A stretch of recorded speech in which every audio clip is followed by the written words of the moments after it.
Good morning! Good morning mga palangga. Oh, I can smell a toast. What are you having for your lunch? Toasted sandwich. Oras dito is 11:34. Smells good, han. So, yung lunch ko, ito, porridge. Yan. Simpleng lunch lang. Busy yung motorway mga palangga, oh. Hi! Hello. So, papunta kami sa shop na kung saan namin binili yung baril ko. Kasi, yun na nga, nakikita yun naman siguro na may bruise dito. So, ipapa-adjust daw siguro namin or let's say na lang kung ano yung sasabihin nila na dapat gawin kasi mas sila yung nakakaalam.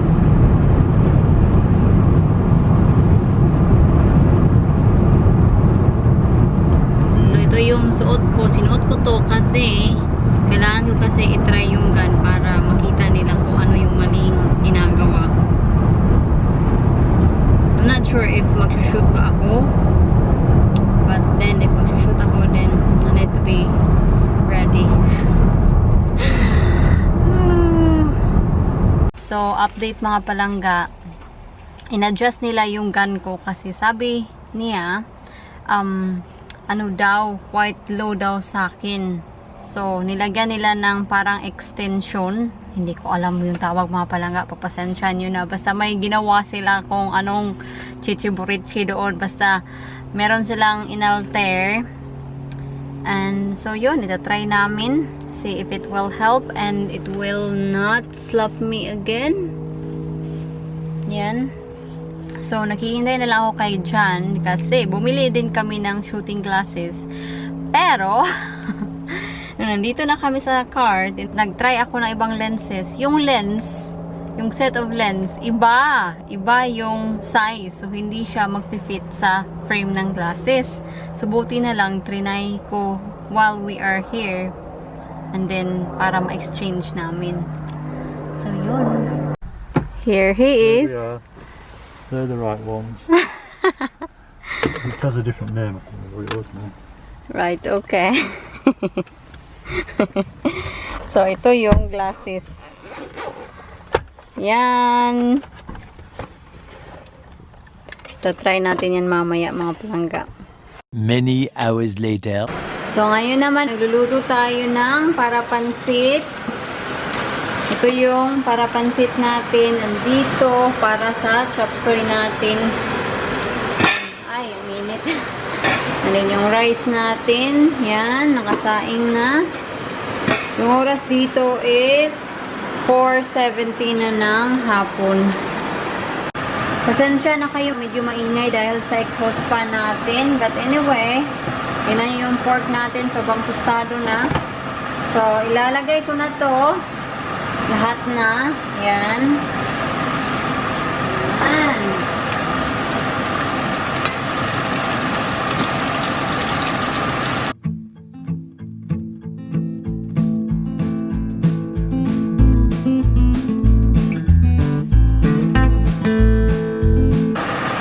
Ilalagay ko na yung yan. Dahan-dahan lang muna kasi medyo marami to.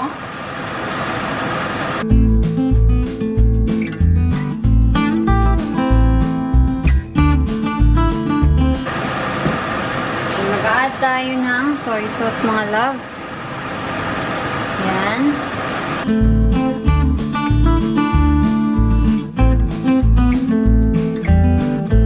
Titikman lang natin mga palangga.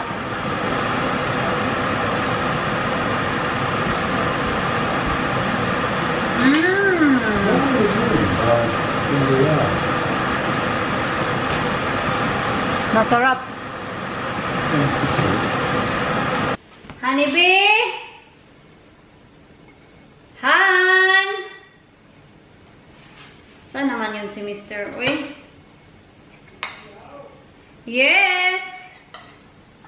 It's ready! Ready! So excited! We've got baskets now.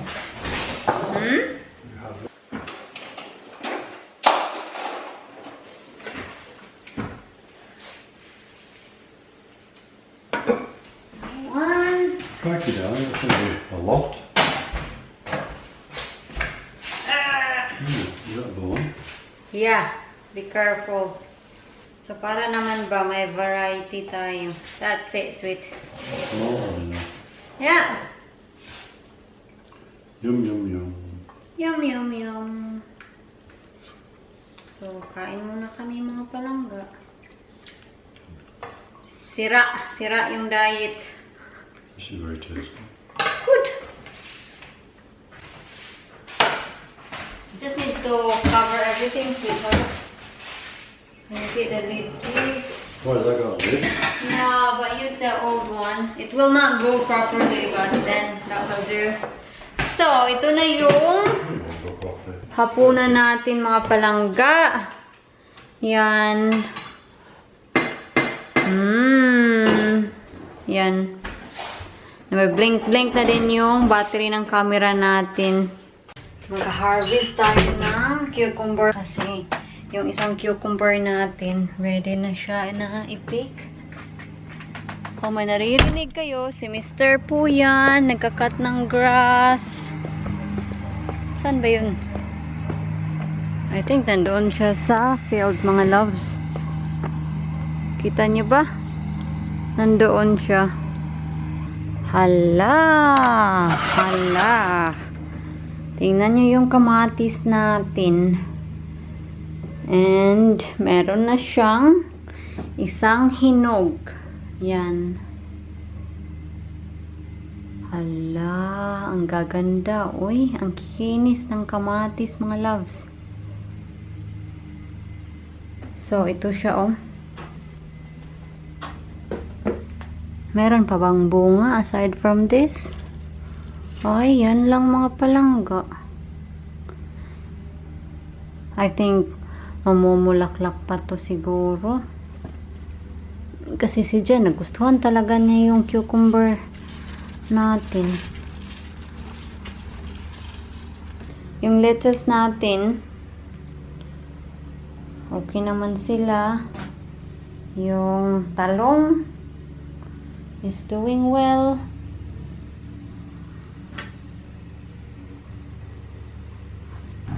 Kailangan din natin magdilig.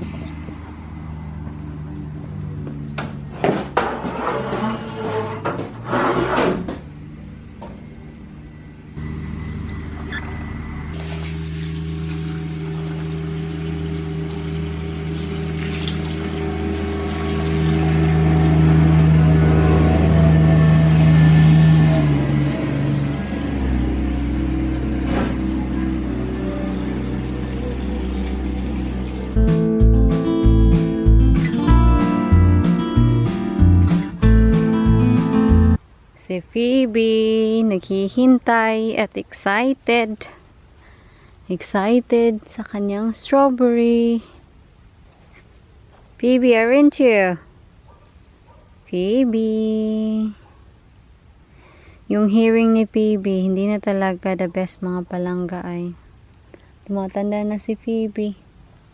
Han, I can see a strawberry here. Right there. Plenty. Come here. You need to pick this up. I can see a very big one, Han. So, tinitingnan lang ni Mr. yung cauliflower natin.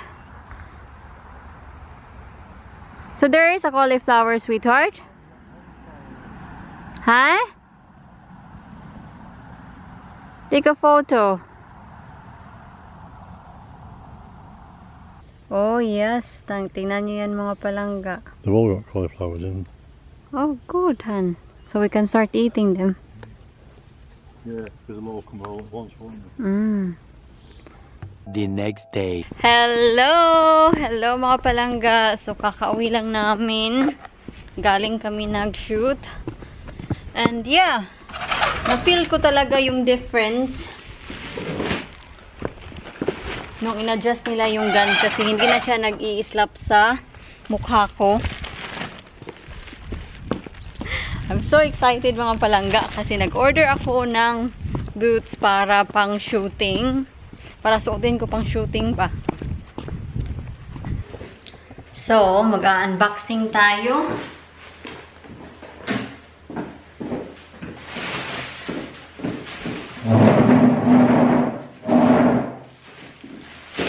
Dumaan pala kami sa Tesco and I'm pretty sure yung nakita ko is Filipina.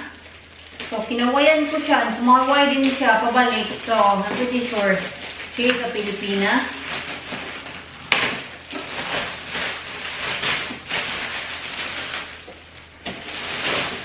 I hope magkasya to sa akin. Kasi in-order ko kasi na size 3. It looks small naman. So, yung shoes mga palangga ito.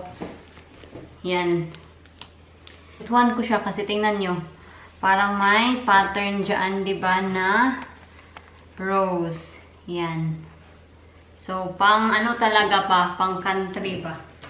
Pang countryside na boots. Coffee time, babe. Try natin. Kasi yung boots na sinuot ko ngayon is, nakita ba? Is ito. What do you think? Yeah. And is it comfortable or not? Ah. What was the other ones? Han, excuse me? You're blocking? No, me not blocking. Not blocking. Need to wash Do you like it, sweetheart? Is it okay? Yeah, that we have layers or something, yeah. Huh? Yeah, there we are, I can show you. Perfect. Yeah, they're spot on there actually, because, you know, you can walk through a bit of water and then you can wash it off. What do you think, mga palangga? Yeah, I like this, sweetheart. Thank you, myself.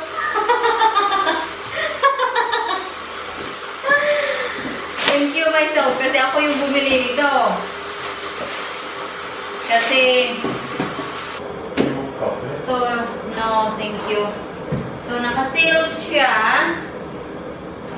Yung original price niya is 59.99. 60 pounds. So, I paid 39.99. So, 20 pounds off. So, yung isa, naka-sale din siya. Oh, they look big. Oh, big. This is size 2. That's too big there. Yeah, they look so big. Naghahanap ako ng pang shoes mga palangga. They are big. What size is it? Size 2, supposedly. 5. Size 2. What size 2? No, it needs to be returned. They look so big. Yeah, loose. I'm disappointed with this because it's quite clearly says it's size 2. Your feet must be strong. It's size 2 and that's size 3. And it fits perfectly. They do. Yeah. I don't know. Let's put the bottom of that against the bottom of that and see what the difference is. No, put them heel to heel. Heel to heel. Oh, look at them, because look at the difference.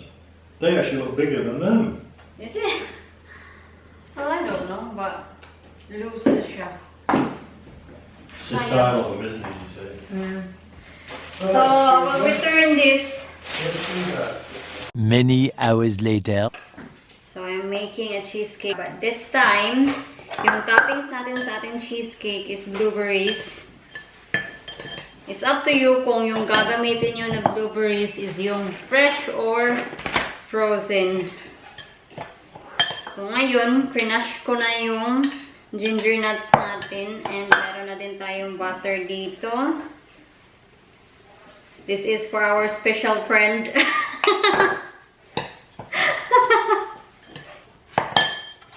So, ito na. Na-mix na natin na mabuti.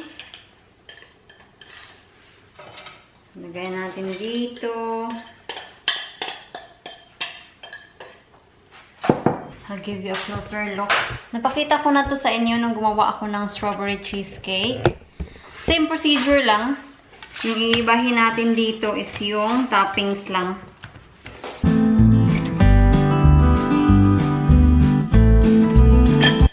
Yan. So, ilalagay natin to sa fridge para mas lalo siyang mag-firm.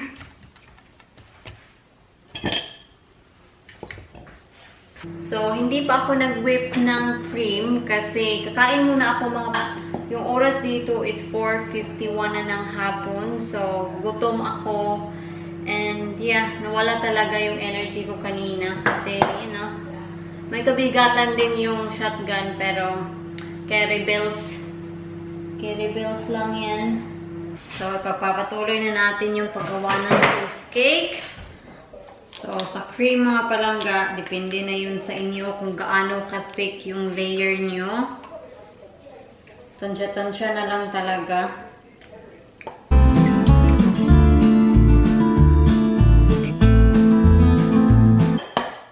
And then, fold in the cheese, the Philadelphia cheese. Last time pala na nagluto or nag-bake or gumawa ng cheesecake, may nagtanong sa akin kung ano daw ang pwedeng i-replace sa Philadelphia cheese.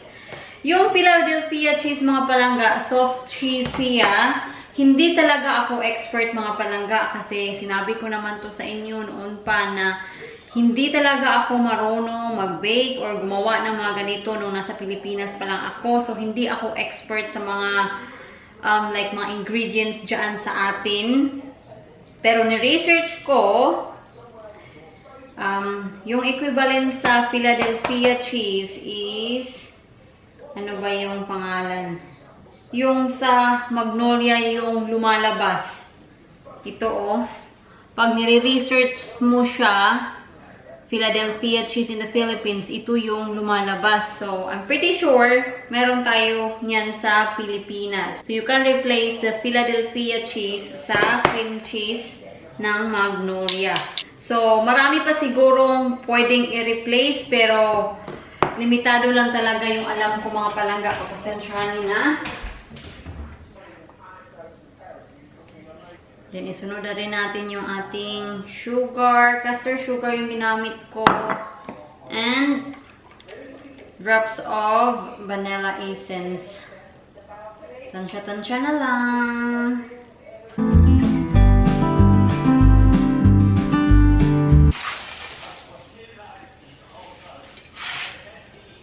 And then, ilagay natin dito.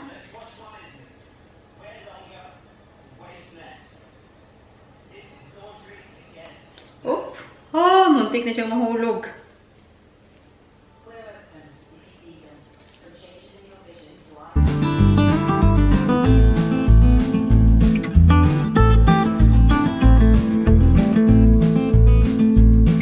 So, yan na siya.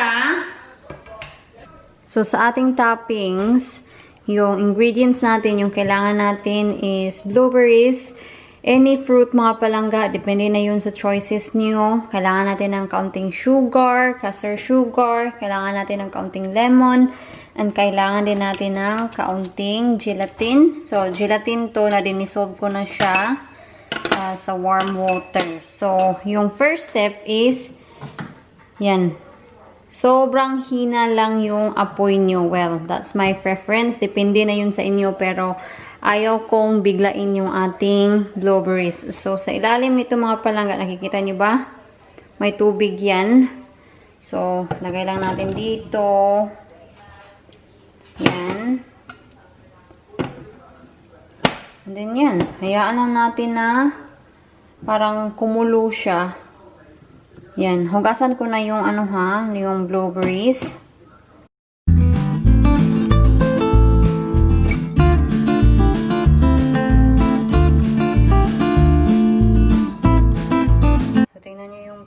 Natin. Titikman lang natin ha.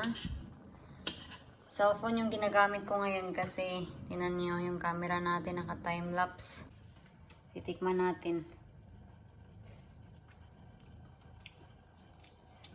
Kailangan ng kaunting mga palangga. Kailangan ng kaunting sugar kasi maasim. Medyo may pagkaasim siya. So, tansya-tansya na lang talaga. Depende din kasi yun sa inyo kung matamis ba yung gusto nyong toppings. Yung akin, gusto ko na may pagka-sour yung toppings ko. Para mabalansi yung tamis ba. So, yan kaunti lang. Sobrang kaunti lang. Then, lalagyan natin ng kaunting lemon mga palangga. Tansya-tansya na lang. And then, mag-add tayo ng more blueberries mga loves.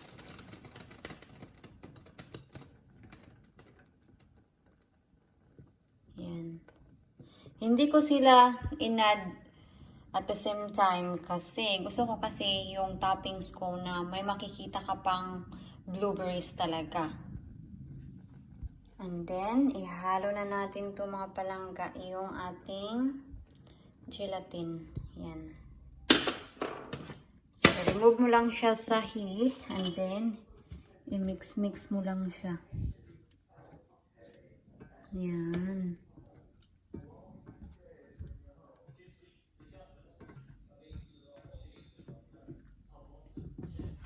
And then, once happy na kayo sa timpla niya mga palangga, then palamigin nyo muna siya.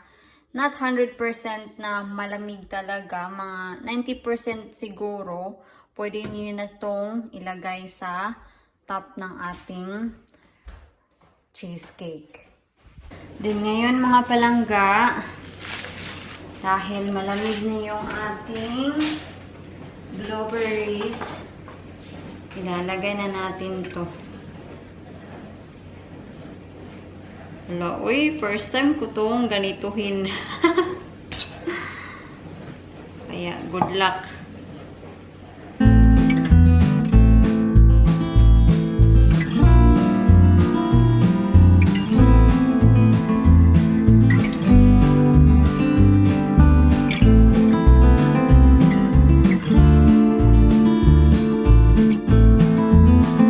Mag-ingat lang kayo sa blueberries mga palangga kasi nakaka-stain talaga siya. And then ilagay natin sa fridge mga palangga para mag-completely na tumigas siya. Depende na yun sa inyo kung i-stew nyo ba yung fruit nyo. Pwede nyong hindi i-stew, pwede nyong kapihin yung ginawa ko nung gumawa tayo ng strawberry cheesecake. Pwede na yun. Depende na talaga yun sa inyo. So, ito na mga palangga, the moment of truth. Careful. Oh. Told you to dribble that one. It's alright. Now, just leave it in as it is. Hindi siya masyadong nag-set mga palangga. Well, maganda naman yung effect. Yan. Hindi talaga siya nag-set mga palangga.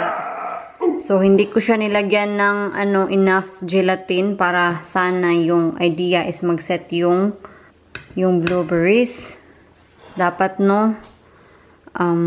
nilagyan natin ng more gelatin. Kaya ayun, nag-run down siya. Hindi siya masyadong kaya-aya tingnan. Pero it's okay.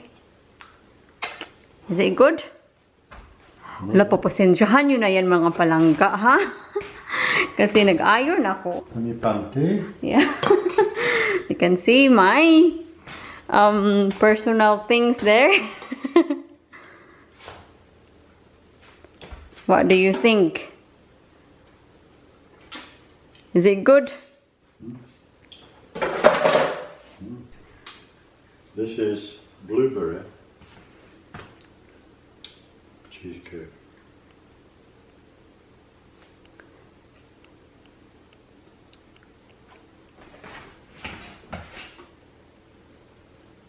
Really good. Tell me anything. No, seriously, darling. Seriously. Is it alright? Do try it, darling. You know what? So, itatry na namin mga palangga.